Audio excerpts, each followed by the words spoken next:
राह संघर्ष की जो चलता है वो ही संसार को बदलता है। राह संघर्ष की जो चलता है वो ही संसार को बदलता है। जिसने जीती है रातों से जंग, जिसने जीती है रातों से जंग, सुबह सूर्य बनकर वही चमकता है। हेलो दोस्तों, स्वागत है हमारे YouTube channel Ram ji mathematics में।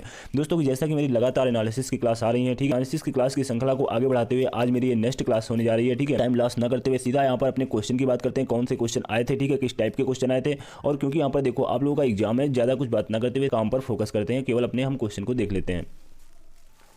जैसा कि देखो यहाँ पर हमारा आज की क्लास का पहला क्वेश्चन दिया हुआ है। ठीक है, ट्रेन से हमारा क्वेश्चन आया था। दो ट्रेनें क्रमशः स्थानों ए और बी से चलना आरंभ करती हैं और एक दूसरे की ओर क्रमशः 60 किलोमीटर प्रति घंटा और 50 किलोमीटर प्रति घंटा की चाल से यात्रा करती हैं।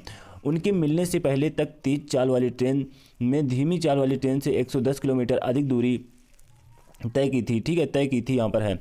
स्थानों ए और बी के बीच की दूरी कितनी होगी। ठीक है, देखो क्वेश्चन बड़ा है, इतना लिखा हुआ है। ठीक है, केवल लैंग्वेज का खेल है और यहाँ पर कुछ भी नहीं है ऐसे क्वेश्चन में। जैसा कि देखो यहाँ पर लिखा हुआ है, दो ट्रेनें देखो एक दूसरे की ओर आ रही हैं, विपरीत दिशा में आ रही हैं। एक की स्पीड है 60 किलोमीटर प्रति घंटा। जैसे कि यहाँ पर देखो थोड़ा सा मैं समझा दूँ, ये आपका एक ए स्थान हो गया और ये आपका एक बी स्थान हो गया। एक ट्रेन इधर से जा रही है 60 किलोमीटर प्रति घंटा की रफ्तार से, 60 किलोमीटर प्रति घंटा, और एक ट्रेन आपकी इधर से आ रही है 50 किलोमीटर प्रति घंटा। ठीक है, 50 किलोमीटर प्रति हावर्स की स्पीड से आ रही है। आपसे कहा गया है उनके मिलने से पहले तक। ठीक है, ये यहाँ से चल करके जब यहाँ पर कहीं मिली होंगी किसी बीच वाले यहाँ स्थान पर, ठीक है, या सपोज दैट वो कहीं यहाँ पर मिली हैं आपसे। लेकिन यहाँ पर कहा गया है जो तेज चाल वाली हमारी ट्रेन है वो हमारी इस चाल से 110 किलोमीटर अधिक दूरी तय की थी। ठीक है, हमारे अकॉर्डिंग देखो जब दोनों ट्रेनें चलेंगी तो एक घंटा में, क्योंकि दोनों देखो एक साथ ही चल रही हैं, तो ये एक घंटा में 60 जा रही है, ये एक घंटा में 50 जा रही है, तो ये एक घंटा में 10 किलोमीटर इससे ज़्यादा चल रही है। एक घंटा में 10 किलोमीटर, 60 किलोमीटर प्रति घंटा है, मतलब एक घंटे में 60 किलोमीटर, एक घंटे में 50 किलोमीटर, तो ये वाली ट्रेन इससे एक घंटे में 10 किलोमीटर ज़्यादा चल रही है। यहाँ पर आपसे क्या कहा गया है कि धीमी चाल वाली ट्रेन से 110 किलोमीटर अधिक दूरी तय की थी। हमारे अकॉर्डिंग यहाँ पर एक घंटे में 10, तो 110 किलोमीटर की दूरी तय करने में कितना समय लगेगा, 11 से गुणा करा देंगे। ठीक है, 11 घंटे में, तो आपको यहाँ पर दिखाई नहीं दे रहा होगा, यहाँ पर कर दूँ, 11 घंटे में 110 किलोमीटर की दूरी कवर हो जाएगी। ठीक है, 11 घंटे में 110, क्योंकि एक घंटे में ये इससे 10 किलोमीटर अधिक चल रही है, तो 11 घंटे में 110 किलोमीटर अधिक। ठीक है, देखो बिल्कुल सही है। उसके बाद आपसे पूछा क्या गया है, स्थानों ए और बी के बीच की दूरी ज्ञात कीजिए। ठीक है, स्थानों ए और बी के बीच की दूरी ज्ञात कीजिए। तो यहाँ पर दोनों ट्रेनें जो हैं 11 घंटे बाद मिली हैं, एक ही समय पर चली थी, विपरीत दिशा में आ रही हैं, तो चाल हमारी क्या हो जाएगी, ऐड हो जाएगी। 110 6 5 11, 110 किलोमीटर प्रति घंटा, और 11 घंटे बाद मिली हैं तो 11 से मल्टीप्लाई करा देंगे, 121 जीरो। ठीक है, 1210 किलोमीटर विल भी राइट आंसर आ जाएगा। ठीक है, कुछ भी देखो क्वेश्चन में नहीं था, मैंने सिर्फ समझाने में इतना आपका टाइम लिया है कि सही कहीं आपको यहाँ पर डाउट ना हो। नहीं तो क्वेश्चन ये वाले देखो देखते ही बनते हैं। 60 किलोमीटर प्रति घंटा रफ्तार है, 50 किलोमीटर प्रति घंटा की रफ्तार से दूसरी ट्रेन हमारी चल रही है, एक घंटा में इससे 10 किलोमीटर अधिक चल रही है, तो 110 किलोमीटर है यहाँ पर अधिक चल रही है, तो यहाँ पर 11 से गुणा करा देंगे। इसका मतलब 11 घंटे में 110 किलोमीटर की दूरी कवर हो जाएगी, और दोनों विपरीत दिशा में चल रहे हैं, दोनों की चालों को जोड़ेंगे, 11 घंटे टाइम आ गया है, 6 5 11, 110 का 11 से गुणा करा देंगे, 1210 किलोमीटर हमारी क्या हो जाएगी, डिस्टेंस हो जाएगी, 1210 किलोमीटर हमारी डिस्टेंस हो जाएगी। तो ऐसे क्वेश्चन में देखो बिल्कुल कुछ भी नहीं होता। अगर आपका कॉन्सेप्ट क्लियर है तो मैंने यहाँ पर जो अपना टाइम लगाया है 1 मिनट का, ऐसे क्वेश्चन सिर्फ और सिर्फ 10 सेकंड में होते हैं। और देखो हमारा नेक्स्ट क्वेश्चन कौन आया था। अब यहाँ पर देखो जो नेक्स्ट क्वेश्चन हमारा दिया हुआ है, दो धनात्मक संख्याओं का एलसीएम और एचसीएफ का योग और अंतर क्रमशः यहाँ पर दिया हुआ है, और एक संख्या दी हुई है, दूसरी संख्या आपसे पूछी जा रही है। ठीक है, आपको यहाँ पर एलसीएम दे रखा है, एलसीएम और एचसीएफ, एलसीएम और एचसीएफ का योग दे रखा है। देखो एलसीएम और एचसीएफ, एलसीएम प्लस हमारा एचसीएफ का योग और अंतर दिया हुआ है। तो योग हमारा कितना है 148, और यहाँ पर हमारा अंतर कितने का है 140 का। एक हमें संख्या दे रखी है। अब यहाँ से अगर हमें एलसीएम और एचसीएफ पता चल जाए तो हमें फार्मूला ही होता है एलसीएम इंटू एचसीएफ बराबर पहली संख्या इंटू दूसरी संख्या, हमारा आंसर भी आ जाएगा। तो यहाँ पर एलसीएम और एचसीएफ निकालने के लिए हम बोट एंड स्ट्रीम में एक तरीका लगाते थे। ठीक, जब हमारी किन्हीं दो वैल्यू का मान ऐड करके दिया जाए, किन्हीं दो वैल्यू का मान घटा करके दिया जाए, तो हम वहाँ पर कैसे निकालते थे, एक बार इनको जोड़ करके 2 से भाग दे देंगे, जोड़ करके 2 से भाग दे देंगे तो 288 हो जाएगा, 288 के 2 से भाग करेंगे तो कितना आ जाएगा 144 आएगा। ठीक है, तो ये जो अगर हम जोड़ करके जब भाग देंगे तो ये हमारी पहली वैल्यू निकलेगी। ठीक है, एलसीएम का मान निकलेगा, एलसीएम का मान कितना आया 144। जब हम घटा करके भाग देंगे तो यहाँ पर 8 आएगा, 8 को हम 2 से भाग देंगे तो कितना आएगा 4, ये हमारा 4 क्या आया, ये हमारा एचसीएफ निकलेगा। ठीक है, बाद वाली वैल्यू यहाँ पर देखो मैंने अंतर नहीं लिखा है। ठीक है, माइनस एचसीएफ, तो यहाँ पर एचसीएफ आपका कितना आ जाएगा, एचसीएफ आपका आ जाएगा 4 आ जाएगा। अब देखो यहाँ पर आपसे दे रखा है, क्योंकि आपको एक फार्मूला बताया जाता है एलसीएम इंटू एचसीएफ बराबर फर्स्ट संख्या इंटू सेकेंड संख्या, ठीक है, x इंटू वाई में मान लेता हूँ। तो यहाँ पर देखो एलसीएम आपका कितना आया 144 इंटू एचसीएफ कितना आया 4। यहाँ पर x हमारी एक संख्या 16 दी हुई है, y का मान हमसे पूछा जा रहा है। 4 से काट देंगे, 4 चक्को 16, 4 से काट देंगे, 4 तेई 12, 2 4 6 24, ठीक है। तो y इक्वल टू देखो कितना आ जाएगा, y इक्वल टू हमारा कितना आ गया 36 ही हमारा क्या हो जाएगा, राइट आंसर हो जाएगा। उसके बाद देखो नेक्स्ट क्वेश्चन जो पूछा गया था, उसके बाद देखो जो नेक्स्ट क्वेश्चन हमारा पूछा गया एलिगेशन को लेकर के पूछा गया, ठीक है। एलिगेशन को लेकर के पूछा गया, यहाँ पर एक व्यापारी के पास 80 किलो चावल है जिसकी कुछ मात्रा वह 15% के लाभ पर तथा शेष 5% की हानि पर बेचता है। पूरे लेन देन में 12% का लाभ होता है, ठीक है। उसने चावल की कितनी मात्रा को 15% के लाभ पर बेचा, ठीक है। देखो एलिगेशन का बिल्कुल ये बेसिक सा क्वेश्चन माना जाता है, इसमें कुछ भी नहीं है। जैसे कि यहाँ पर देखो उसने कुछ मात्रा को 15% के प्रॉफिट पर बेचा, उसके बाद शेष मात्रा को 5% के लॉस पर बेचा। पूरे लेन देन में उसको 12% का क्या हुआ, 12% का प्रॉफिट हुआ। पूरे लेन देन में उसको 12% का प्रॉफिट हुआ। उसने चावल की कितनी मात्रा 15% के लाभ पर बेची, यानी ये वाली मात्रा हमें बतानी है। यहाँ पर देखो हम घटा लेंगे, 12 में यहाँ कितने 15 में 12 गए तो यहाँ पर 3 बचे, और यहाँ पर देखो माइनस का चिन्ह है तो यहाँ पर ऐड हो जाएंगे। 12 5 कितना हो जाएगा 17, ठीक है। 17 इंटू कितना हो जाएगा 3 हो जाएगा, 17 इंटू 3 हो जाएगा, यानी ये चावल का रेशियो आ चुका है हमारा 17:3 का। तो हमारा 20 बराबर हो जाएगा, इनका ऐड कर देंगे, 20 बराबर हो जाएगा 80 के, 1 बराबर हो जाएगा 4 के। आपसे मान ये वाला पूछा जा रहा है 17 का, इसलिए यहाँ पर 17 से मल्टीप्लाई करा देंगे, ठीक है। यहाँ पर 17 से मल्टीप्लाई करा देंगे तो यहाँ पर कितना आ जाएगा 68 kg। 68 kg will be right answer हो जाएगा, ठीक है। उसके बाद देखो जो नेक्स्ट क्वेश्चन हमसे पूछा गया था, ज़्यादा बातें न करते हुए हम अपने क्वेश्चन ही करते हुए आगे बढ़ रहे हैं, क्योंकि यहाँ पर देखो टाइम बहुत कम है। जिन लोगों के पास जितना भी टाइम बचा है, एक एक पल उसका बहुत ही अच्छी तरह से उपयोग में अपने लाइए, ठीक।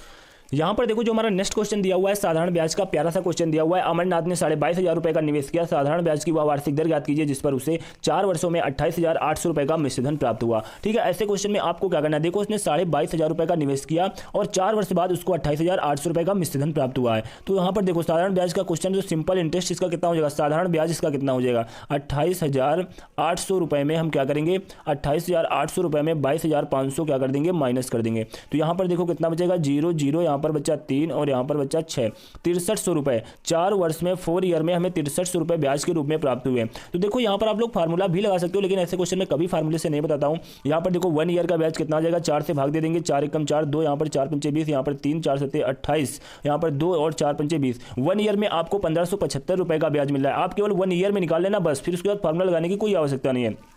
अब जितना 1 ईयर में आ जाए उतना हमें यहाँ पर 22,500 का परसेंटेज में निकाल लेना है। तो 1575 और 22,500 का हम यहाँ पर निकालेंगे कि 1575 22,500 का कितना है, 22,500 का कितने परसेंट है, वही हमारी क्या हो जाएगी, दर हो जाएगी। यहाँ पर देखो ये हम इसे काट देंगे और यहाँ पर 25 से काटेंगे, 25 छक्का 150 होता है, 25 9 225 होता है, और यहाँ पर 7 और यहाँ पर 7 25 75, यहाँ पर 9 7 कितना हुआ 63। R = 7% will be right answer हो जाएगा।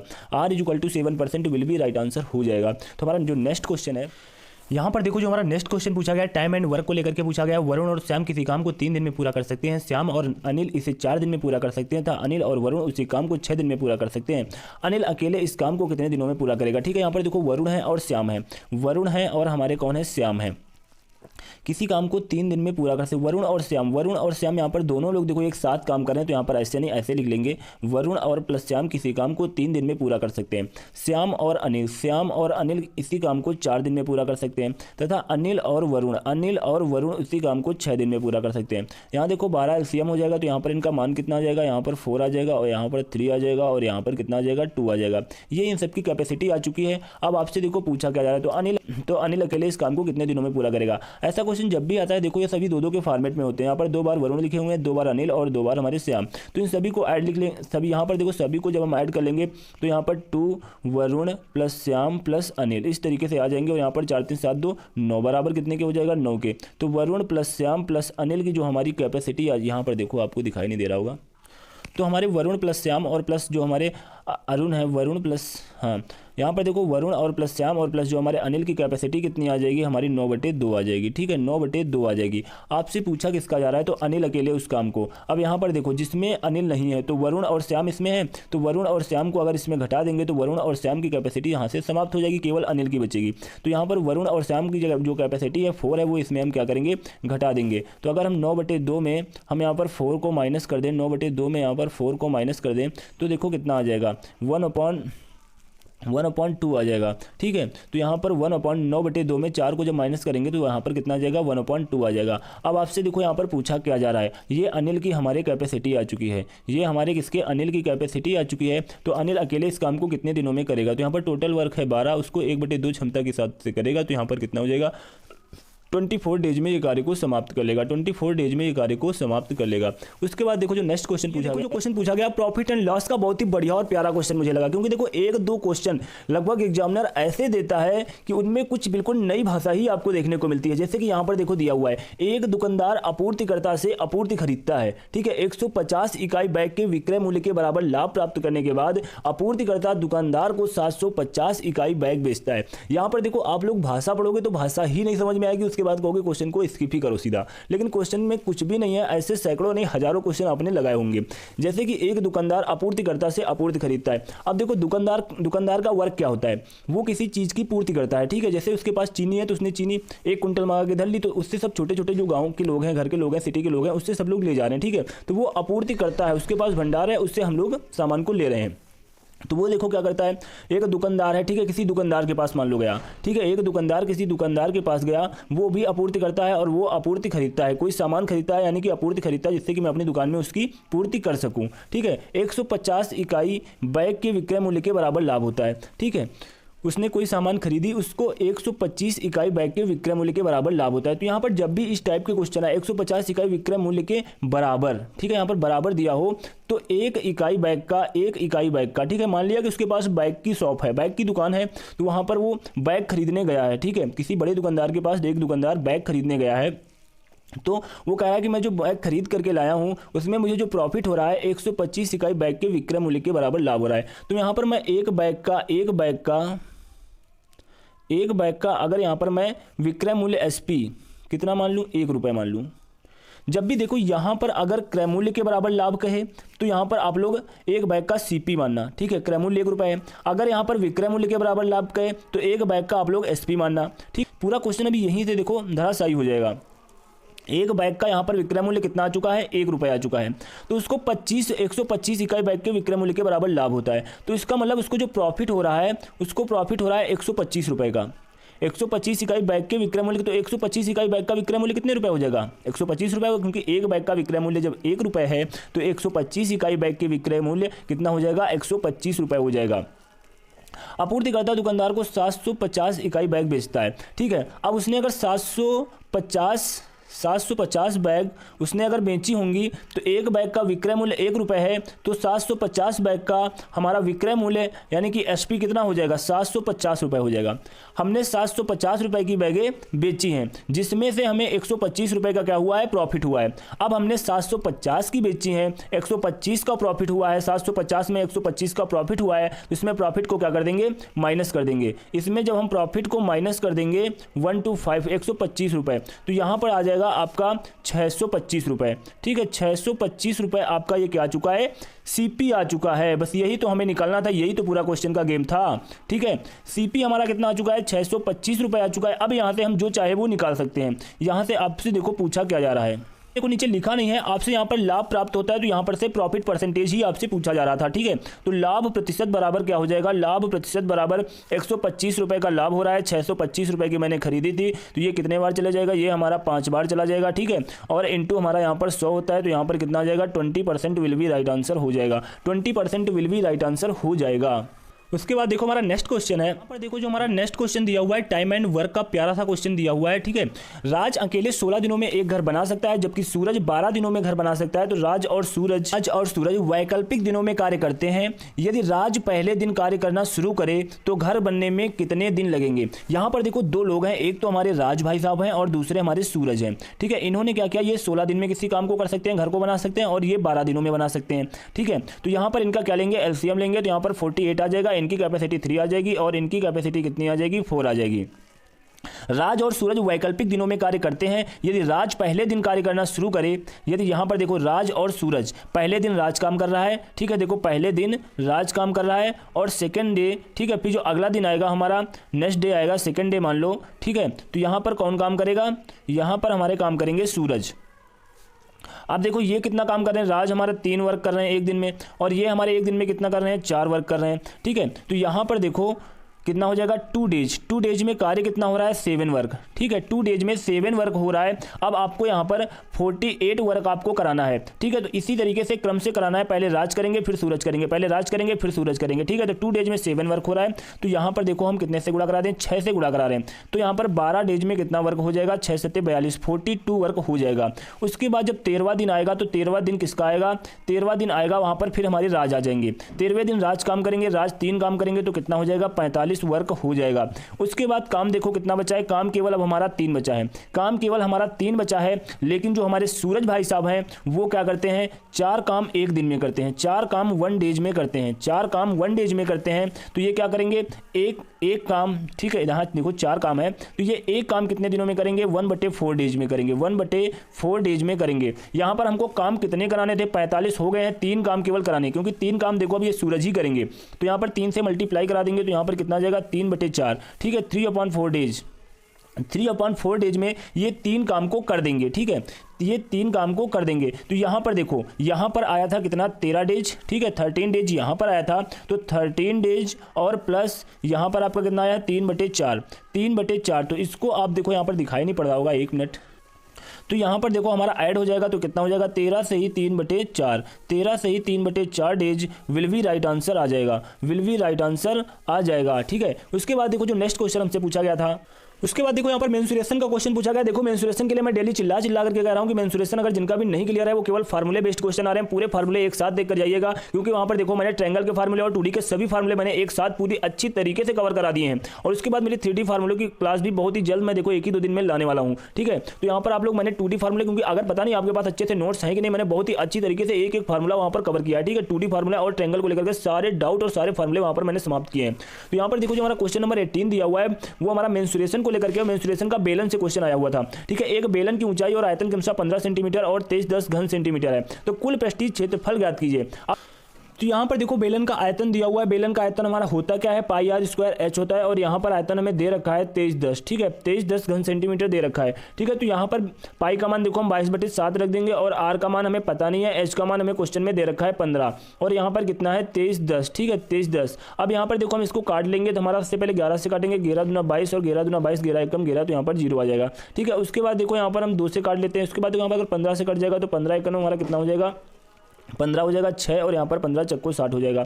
और यहाँ पर देखो 2 से काटेंगे, 2 से काटेंगे तो यहाँ पर 7 आ जाएगा। तो यहाँ पर r² = कितना आ जाएगा, ये 7 इधर जाएगा, 7 × 7 आ जाएगा। तो r का मान कितना आ जाएगा, 7 सेंटीमीटर। त्रिज्या हमारी निकल करके बाहर आ चुकी है। अब आपसे कुल पृष्ठीय क्षेत्रफल का मान पूछा जा रहा है। तो बेलन का कुल पृष्ठीय क्षेत्रफल क्या होता है, total surface area. Total surface area आपका होता है 2πr r + h होता है, 2πr r + h होता है। ठीक है, 2 यहाँ पर पाई का मान रख देंगे 22/7 और r का मान 7। ठीक है, r + h 7 और प्लस 15, 15 7 कितना होता है, 22 होता है। ठीक है, तो यहाँ पर देखो 7 से 7, यहाँ पर देखो 7 से 7 हमारा कैंसिल हो जाएगा, और यहाँ पर बच्चा कितना, 22 × 2 × 22। ठीक है, 22 का वर्ग कितना होता है, 484 होता है। 484 का हम 2 बार और मल्टीप्लाई करेंगे। देखो यहाँ पर 1 मिनट, 484 होता है, 484 का हम यहाँ पर 2 बार और मल्टीप्लाई करेंगे तो यहाँ पर कितना आ जाएगा, 4 दूनी 8 हो जाएगा, 8 दूनी 16 हो जाएगा, 4 दूनी 8 1 9 हो जाएगा। ठीक है, 968। इसका टोटल सरफेस एरिया कितना आया है, 968। ठीक है, 968 विल बी राइट आंसर हो जाएगा। अब यहाँ पर देखो थोड़ा सा वो भी देख लेते हैं, बेलन का आयतन ये मैंने बता दिया है, πr²। एक फार्मूला ये होगा, टोटल सरफेस एरिया एक फार्मूला आपका ये हो गया, और इसका वक्र पृष्ठ इसका कितना होता है। ठीक है, वक्र पृष्ठ कितना होता है, 2πr/h होता है। तो ये हो गए आपके तीनों बेलन के फार्मूले। उसके बाद देखो जो हमारा नेक्स्ट क्वेश्चन है, यहाँ पर देखो जो नेक्स्ट क्वेश्चन हमारा पूछा गया डिविजिबिलिटी को लेकर के पूछा गया। ठीक है, डिविजिबिलिटी को लेकर के क्वेश्चन हर शिफ्ट में आ रहे हैं। निम्नलिखित में से कौन सी संख्या 72 से विभाज्य है। ठीक है, देखो 72 से अगर कोई भी संख्या विभाज्य है तो 72 के जो हमारे गुणनखंड होंगे 8 और 9। ठीक है, 8 × 9, इनसे भी हमारी यह संख्या क्या होगी, विभाज्य होगी। अब जब 8 और 9 से विभाज्य होगी तो 8 और 9 से विभाज्य करने का तरीका भी हमें बहुत प्यारा सा आता है। अगर कोई संख्या हमारी 8 से विभाज्य है तो हमें पूरी संख्या चेक करने की कोई आवश्यकता नहीं है, लास्ट के 3 डिजिट हम यहाँ पर चेक करेंगे। जैसे कि देखो यहाँ से स्टार्ट करते हैं, सबसे पहले 8 × 8 यहाँ पर 4 बचा है, तो हमारी 8 से कट रही है। उसके बाद ये चेक कर लेते हैं 8 × 8 यहाँ पर, ये तो 8 से नहीं कट रही है। 8 × 8 यहाँ पर 1, 8 × 8 3, ये भी नहीं कट रही है। 8 × 8 यहाँ पर 5, 8 7 56, ये कट रही है। ठीक है, तो यहाँ पर हमारे 2 ऑप्शन तो पहले ही रॉन्ग हो चुके हैं। ऑप्शन हमारा ए और डी बचा हुआ है। तो अब हम ए और डी को 9 से चेक कर लेते हैं। अब यहाँ पर देखो 9 से चेक करने के लिए इन सभी का हम सम चेक करेंगे। 8 2 10 10 से 11 11 4 कितना होता है 15 15 2 17 17 और 7 कितना होता है 24 24 3 कितना होता है 27 27 2 29। तो हमारी 9 से डिविजिबल नहीं है। तो हम ये वाली वैल्यू चेक करते हैं 6 3 9 और 1 10 10 2 12 12 1 13 13 1 14 14 2 कितना होता है 16 16 2 18। ये हमारी 9 से डिविजिबल है। तो option number D will be right answer हो जाएगा। Option number D will be right answer हो जाएगा। उसके बाद देखो जो नेक्स्ट क्वेश्चन आज की क्लास का मेरा लास्ट क्वेश्चन है, जब किसी संख्या में से 44 घटाया जाता है तो वह संख्या घट करके अपने 60% हो जाती है। ठीक है, देखो जब यहाँ किसी संख्या में 44 घटाया जाता है तो वह संख्या कितनी बची 60%। मैंने आपसे कहा था कोई भी संख्या अपने आप में 100% होती है। ठीक है, 100% में अब कितना घटाया गया तो 60% बचा।